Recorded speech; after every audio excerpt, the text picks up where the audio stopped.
Olá, meus esclarecidos! Vídeo de quinta-feira por aqui. Era para ser um Tudo às Claras respondendo perguntas de vocês, mas eu confesso que nessa quarta-feira à noite eu esqueci de colocar a caixinha de perguntas no Instagram, então vai ser um vídeo com as manchetes dos jornais da rodada de Champions League e vou falar especificamente dos jogos que eu assisti com mais atenção na quarta-feira, ou seja, a vitória da Juventus sobre o Manchester City, quero falar sobre isso, e também a vitória do Milan, porque a vitória do Milan foi com treta pós-jogo.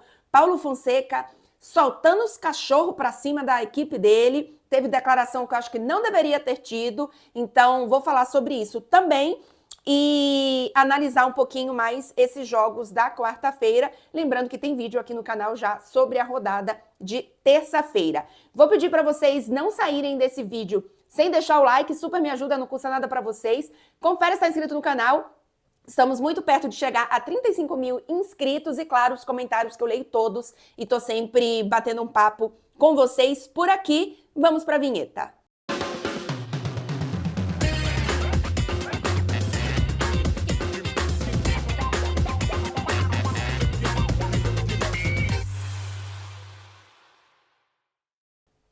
Muito bem, vou chegar aqui para o canto para colocar as capas. Vamos começar com as capas de quarta-feira, rapidamente, só para passar um pouquinho da repercussão da imprensa dos jogos de terça-feira, porque eu sei que vocês gostam, mas a gente vai parar e demorar um pouquinho mais nos jogos, obviamente, de quarta-feira e as capas de quinta-feira, né? De hoje, no caso, que eu tô gravando esse vídeo. Começando pela capa do L'Equipe, para falar da vitória do PSG, tem aí a manchete com a foto bem grande do Doué comemorando o terceiro gol do PSG, né? Un sursaut pour un sursis. É uma expressão em francês que quer dizer... eu não consegui traduzir ela exatamente, e eu fui confirmar com alguns amigos franceses, e eles me explicaram o que significa, mas eu não consegui achar uma expressão que atenda exatamente o que quer dizer. Ao pé da letra, seria um recomeço para um adiamento. Mas o que quer dizer é um recomeço para você respirar, né? Assim, é um respiro, mas é um respiro com contagem marcada ali, porque o PSG venceu, mas não classificou. Venceu, então assim, é um início de recomeço. É um pouco disso aí, porque o PSG ainda tem duas partidas importantíssimas, nesse momento está fora da zona de classificação, então é um primeiro passo para o purgatório, é mais ou menos essa a ideia dessa manchete do L'Equipe. Ali em cima tem pequenininho falando sobre a vitória do Brest, e uma curiosidade é que o L'Equipe tem duas capas normalmente, a depender do lugar, e tem uma outra capa do L'Equipe desse mesmo dia com destaque para o Brest e não para a vitória do PSG. Obviamente eu peguei aqui a do PSG porque é a mais nacional, digamos assim. Vamos para a capa da La Gazzetta dello Sport de quarta-feira, então pós-jogos de terça-feira, pós-derrota da Inter na terça-feira para o Bayer Leverkusen, então tem escrito ali, né, pouca Inter, então é uma Inter que entrou em campo sem muita fome, fala ali de uma partida em que a Inter renunciou de muito, e é verdade, a sensação foi essa, de que a Inter não foi com muita fome para o jogo, não foi muito, enfim, intensa, né, não colocou muita ambição nessa partida, essa é a ideia da manchete da Gazeta, e ali do lado tem Dea quase real. Dea é o apelido da Atalanta, né? Então, Atalanta quase real, quase que foi real um empate ou uma vitória da Atalanta, porque fez muito bom jogo. E ali embaixo, chamando as partidas justamente do dia, né? Juventus e City, em busca do gol anticrise, no caso da Juventus, e no caso do Milan, tem ali a carinha do Leão, dizendo, Leão, toca a ter, Leão, é com você, meu querido. E, de certa forma, ele até que resolveu um pouquinho, né? A capa do Corriere dello Sport tem ali em cima l'Inter cade e protesta Gaspi fa soffrire i Real. A Inter cai e protesta. Gasperini, faz o Real sofrer. E destaque ali para os jogos que ainda iriam acontecer, Squadre anticrise, então equipe contra a crise, Thiago contra Guardiola, a noite das respostas, la notte delle risposte, Vlahovic e Haaland. Então, colocando aí os dois artilheiros, os dois, enfim, atacantes frente a frente. E destaquezinho, vou trazer aqui para vocês, tem um David Neres ali embaixo, se vocês estão vendo.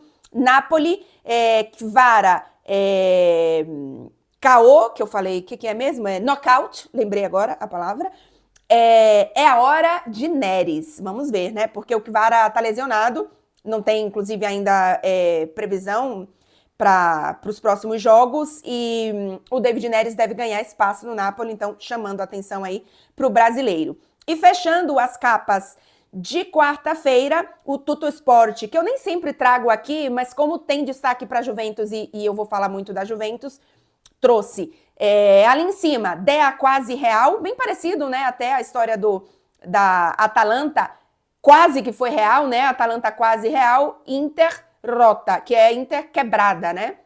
Acho que a Inter, essa ideia de que a Inter entrou em campo sem muita ambição, renunciando muita coisa, é um pouco disso. Foi a primeira derrota da Inter na Liga dos Campeões, assim como foi da Atalanta também. E chamando ali a noite, que é uma noite para Il Dis, e realmente foi uma grande partida do jogador da Juventus. Fechamos, então, as capas de quarta-feira. Vamos agora para as capas de hoje, de quinta-feira, e aí a gente analisa um pouquinho mais os jogos que aconteceram. Vou começar aí com a capa da La Gazzetta dello Sport, para a gente chamar e falar um pouquinho do jogo da Juventus contra o Manchester City, e depois eu analiso um pouquinho mais do jogo do Milan, em especial essa situação com o Paulo Fonseca. Grande senhora, todo mundo entende aí. Vlahovic e McKennie, os dois que marcaram os gols da Juventus, impulsionam Mota, né? Oitavas direto é ainda uma possibilidade. Juventus e Manchester City estavam justamente aí nessa briga de quem ainda teria chance de estar entre os 8 primeiros colocados, e a Juventus consegue isso com a vitória para cima do City. Ali em cima, o destaque, Fonseca é uma fúria. Fonseca está furioso, né? E a gente vai falar sobre isso. Paulo Fonseca, técnico do Milan. Corriere dello Sport, também tem a cara ali do Vlahovic em destaque, da Vera Juve, a verdadeira Juventus, né? Falando ali sobre o jogo contra Guardiola, 2-0, Mota encarta Pepe, que é meio que Thiago Motta dá as cartas, no sentido, né? Domina Pepe, é um pouco disso o sentido. Vlahovic e McKennie abbattono il City. Vlahovic e McKennie batem o City. Destaque ali também Leão e Abraham, il Milan ci crede, o Milan ainda acredita. Falando ali do orgulho Bolonha também para o Benfica. E a capa do Tuttosport também dá destaque para a vitória da Juventus, fabulosa. Destaque também para o Milan, vitória e veneno, por conta, obviamente, do Paulo Fonseca. A gente vai falar sobre isso. Então, vou sair aqui da frente para a gente falar um pouquinho em especial, sobre esses dois jogos. Belíssima vitória da Juventus, e de uma Juventus talvez que a gente não esperasse que pudesse ser tão bem sem o controle do jogo, né? Porque essa Juventus tem uma média de posse de bola, em geral, ali por volta de 60% em suas partidas. E neste jogo, assim, não é que dividiu a posse de bola com o Manchester City, não é que teve ali 40% de posse de bola, teve 32% de posse de bola, é muito pouco porque a gente vê dessa Juventus. É uma Juventus do Thiago Motta que peca, inclusive, justamente por ter muita posse de bola, sem muita eficácia, sem muita criatividade, e nessa partida funcionou justamente o contrário, né? Deu a bola para o Manchester City gosta de jogar assim, não passa por uma boa fase para encontrar soluções no seu estilo de jogo, e aí o Thiago Motta conseguiu ser eficaz, a equipe conseguiu ser eficaz com um estilo de jogo muito diferente do que a gente vê dessa Juventus. Então, acho que o Thiago Motta realmente assumiu que ele precisava de um plano diferente para esse jogo, aceitou de certa forma, como o City joga e acho que foi bem inteligente. Talvez eu achava, inclusive, que essa Juventus ia tentar ficar mais com a bola e que isso seria um problema. Eu estava imaginando mais um empate, porque o City realmente não passa por um bom momento. E aí não vou nem tentar entrar tanto aqui na crise do City, porque eu confesso que tem muita coisa aí que a gente não está conseguindo diagnosticar o que está acontecendo. Quem sabe mais para frente a gente consiga entender um pouco mais essa crise do City. Mas eu achei que fosse ser mais um empate, que a Juventus fosse insistir um pouco nesse plano de jogo, que eu acho que é ainda uma criação de identidade dessa equipe do Thiago Motta. Eu entendo que em termos de pontuação, inclusive, não vai tão bem como não vai tão bem, ou está até pior do que a Juventus do Alegre, que era feíssima de ver, e essa do Thiago Motta não tem sido linda, mas eu consigo entender o caminho que ela está indo. Então me incomoda menos essa Juventus feia do que a Juventus do Alegre, porque a sensação que eu tinha que a do Alegre é que ela estava no feio, assim, no pior momento ela não tinha como sair. E a do Thiago Motta, exatamente, eu tenho a sensação que é exatamente o contrário. Ela está começando feia para ficar uma coisa mais interessante. E foi muito bom, acho, o Thiago Motta mostrar um pouco dessa versatilidade nessa partida. E a Juventus conseguiu vencer o jogo, porque assim, o City teve mais posse de bola, finalizações, o City teve 12, a Juventus teve 10. O City atacou muito mais, porque obviamente também ficou muito mais com a bola. Teve um pouco mais de acertos de passe, né? 94% contra 88% da Juventus. Trocou muito mais passes, 650 contra 279 da Juventus.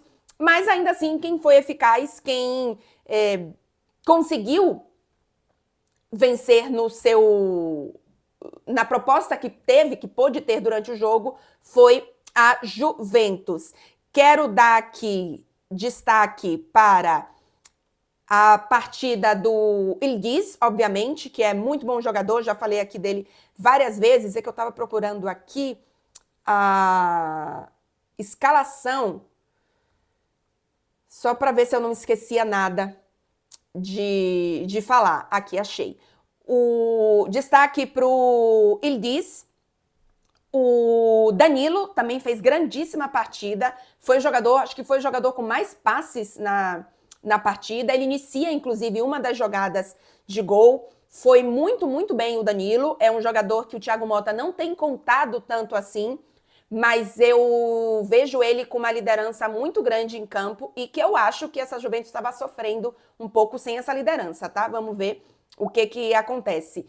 O Thiago Motta segue ainda com alguns desfalques, né? Não teve o Cambiasso, que é muito bom jogador e faz boa temporada e ainda tem muito a evoluir por lesão. Não tem também o Nico Gonzalez, o Bremer, obviamente. Então ainda tem alguns desfalques aí importantes, mas o Chico Conceição, né, faz grande temporada, talvez seja o jogador, em termos de levar perigo, o mais constante dessa Juventus, porque o Vlahovic não faz uma grandíssima temporada. Foi importante ele fazer esse gol, foi importante vencer com um gol do Vlahovic para ele descarregar um pouquinho, e a sensação é que a química entre ele e o Thiago Motta não foi de cara, não bateu de primeira, assim, os orixás. Então é importante que ele tenha esses momentos para que ele se sinta confiante e que ele possa, de fato, ser o Vlahovic que eu acho que ele pode ser nessa Juventus. Falei aqui do Yildiz também, que é um jogador de muito talento, mas que ainda oscila, o que é natural pela idade dele. E, obviamente, as entradas do UEA e do McKennie, que foram os dois responsáveis pelo último gol, né? Passe do UEA e um belíssimo gol do McKennie, inclusive, que de um jogador praticamente descartado dessa Juventus tem sido importante nessa retomada, enfim, nessa Juventus do Thiago Motta. E o Douglas Luiz, mais uma vez no banco, entrando, não foi nenhum destaque assim. É um jogador para a gente realmente ficar de olho nessa Juventus, na situação. Vamos ver agora o quanto que essa vitória, esse descarrego pode ser um novo ânimo para essa Juventus, né? Um novo início, assim, um recomeço interessante, ainda que é um recomeço dentro de um recomeço, porque é uma Juventus. Eu repito aqui o quanto que eu acho que é um momento, um processo de encontrar identidade, de estabelecer, enfim, algumas dinâmicas que o Thiago Motta quer. Então, é difícil, porque a Juventus voltou agora para a Liga dos Campeões, né? Até porque teve classificação para competições europeias, mas ficou banida, né? Então pediu para não participar de nenhuma justamente para poder cumprir essa punição. E agora está voltando, então a gente... Bom, eu especialmente quero ver a Juventus de volta e etc, mas é muita calma nessa hora.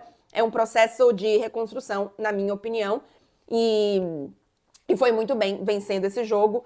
Não sei o quanto que é factível classificar entre os 8 primeiros. Acho que a Juventus não estará lá, mas obviamente tentar o máximo possível uma boa classificação dentro dos 24 primeiros colocados. Para a gente lembrar aqui os próximos jogos da Juventus. A Juventus está na 14ª colocação e vai enfrentar ainda quem? Vamos descobrir, porque eu preciso clicar aqui agora. A Juventus ainda enfrenta Clube Bruges e Benfica. Olha, dá para vencer os dois, então dá para a Juventus realmente sonhar com essa classificação, porque neste momento está na 14ª colocação e tem 11 pontos. Então 11 mais 6, 17. Acho que não vai passar entre os 8 não, mas pode chegar ali bem perto, enfim, garantir uma classificação tranquila para esses playoffs e quem sabe pegar um sorteio que não é contra todo mundo, né? Só aquele pequenininho sorteio 9 e 10 contra 23 ou 24, porque como os clubes vão ser sorteados para um lado ou para o outro da chave, isso faz com que o espelhamento 9 contra 24 vire 9 ou 10 contra 24 ou 23, a depender do lado que eles forem nesse sorteio para a chave. Então é por isso que ainda tem um mini sorteio aí para saber quem vai enfrentar quem. E agora, para falar do Milan, o Milan venceu a Estrela Vermelha, mas num jogo assim sofrível. Venceu nos últimos minutos ali e depois da partida, e assim, é verdade que foi um Milan que você olhava o jogo, você falava, meu querido, corre, morde, faz essa marcação, se perdeu a bola, vai atrás da bola, meu querido. Assim, a sensação é que o Milan entrou em campo sem... eu falei da Inter sem ambição, renunciando um pouco à partida, mas eu acho que a Inter é um pouco mais pensado, no sentido de que o Inzaghi realmente gira o time, o Inzaghi realmente administra um pouco as partidas e, de certa forma, tem funcionado, mas, ao mesmo tempo, corre riscos, como aconteceu contra o Bayer Leverkusen, de perder o jogo no último minuto. O Milan, a sensação não é essa. O Milan, a sensação é que os caras não compraram a ideia do Paulo Fonseca. Desde o início da temporada é isso. O Paulo Fonseca já brigou com meio mundo e agora ele saiu do jogo dizendo a seguinte fala para a Sky Sports, inclusive, ele diz o seguinte: eu sei que eu trabalho duro todos os dias para fazer o meu melhor. Não é todo mundo no time que pode falar isso. Ou seja, ele está dizendo que tem gente no time dele que não está dando tudo, que está fazendo o corpo mole.